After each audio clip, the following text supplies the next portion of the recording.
کیا ہونا ہے، راہ پرخار ہے کیا ہونا ہے، پاؤں افگار ہے کیا ہونا ہے، تیرے بیمار کو میرے عیسیٰ غش لگاتار ہے کیا ہونا ہے، دور جانا ہے رہا دن تھوڑا، دور جانا ہے رہا دن تھوڑا، کوچ تیار ہے کیا ہونا ہے، دل ہمیں تم سے لگانا ہی نہ تھا، اب سفر بار ہے کیا ہونا ہے، اوروں سے چھپ کے کیے جس کے گناہ وہ خبردار ہے کیا ہونا ہے، وہ خبردار ہے کیا ہونا ہے، اور کیوں رضا کڑتے ہو ہنستے اٹھو، کیوں رضا کڑتے ہو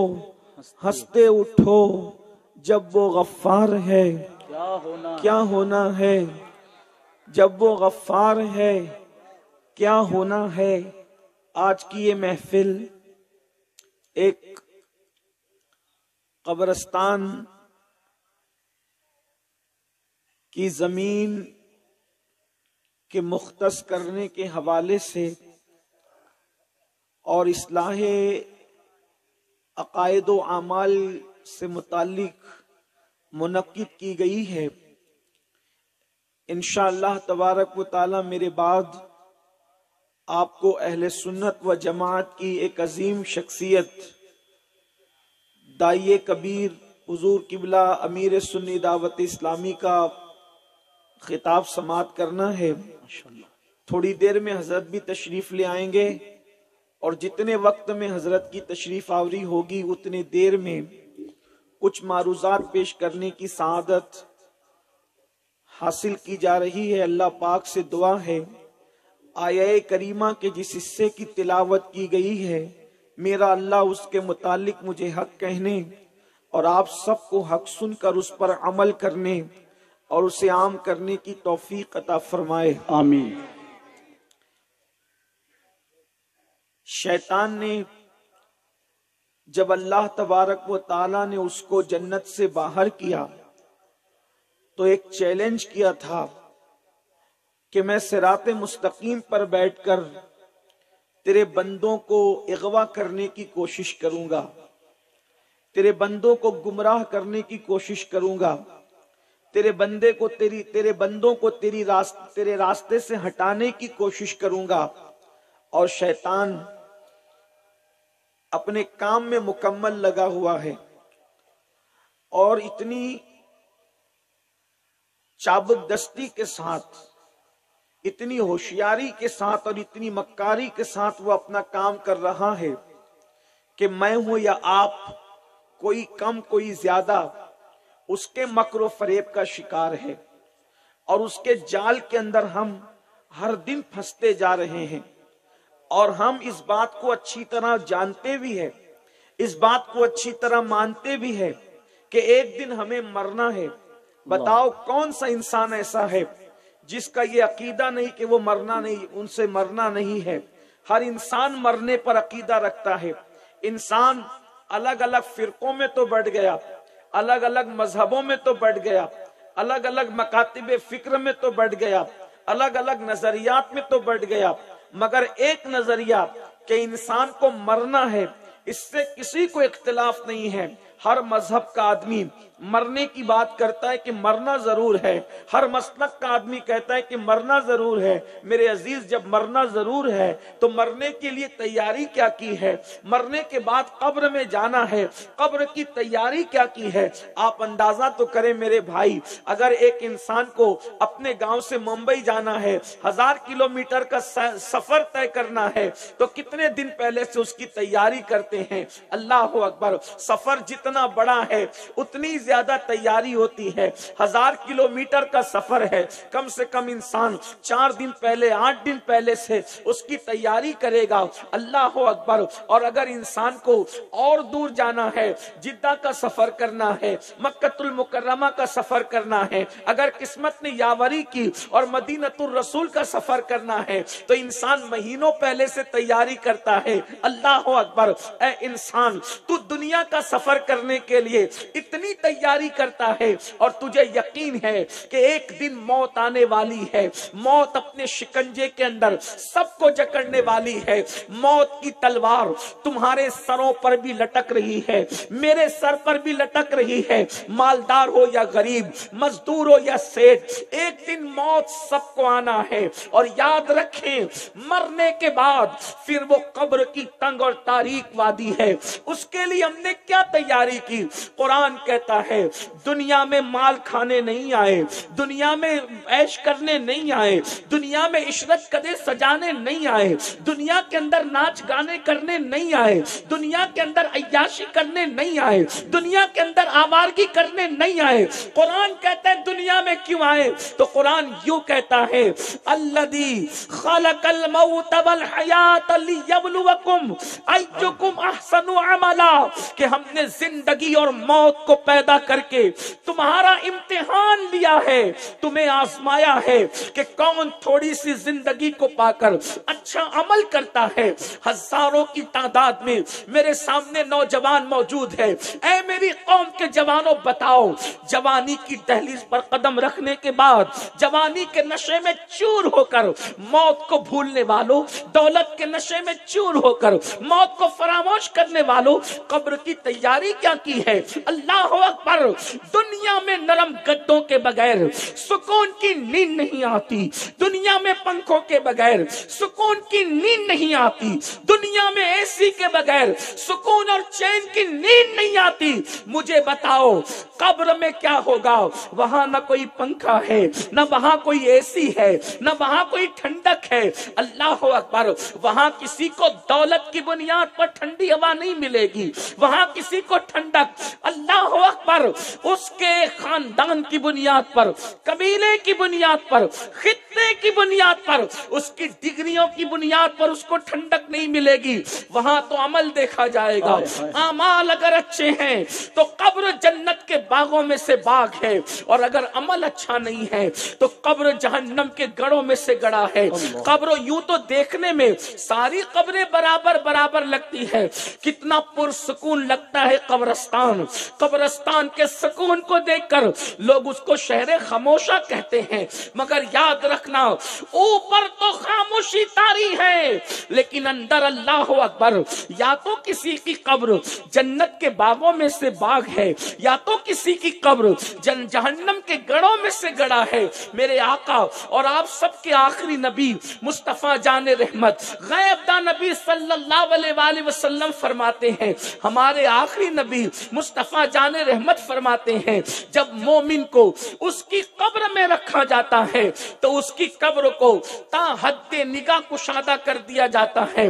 لوگوں کو تو لگ رہا ہے کہ 2 گز زمین ہے, 2 گز زمین, لیکن اللہ اکبر وہ 2 گز زمین نہیں. اگر مرنے والا نیک ہے, مرنے والا مصطفیٰ جان رحمت کا وفادار ہے, مرنے والا اللہ اس کے رسول کے فرامین پر عمل کرنے والا ہے, تا حد نگاہ قبر کشادہ کی جاتی ہے. اور پھر میرے آقا علیہ السلام فرماتے ہیں, حدیث سے پاک کا مفہوم ہے, جیسے 14ویں رات کا چاند چمکتا ہے تو کیسے دودھیا دودھیا روشنی آتی ہے, اس کی قبر کو ایسے ہی روشن کر دیا جاتا ہے, اس کی قبر کو ایسے ہی منور کر دیا جاتا ہے.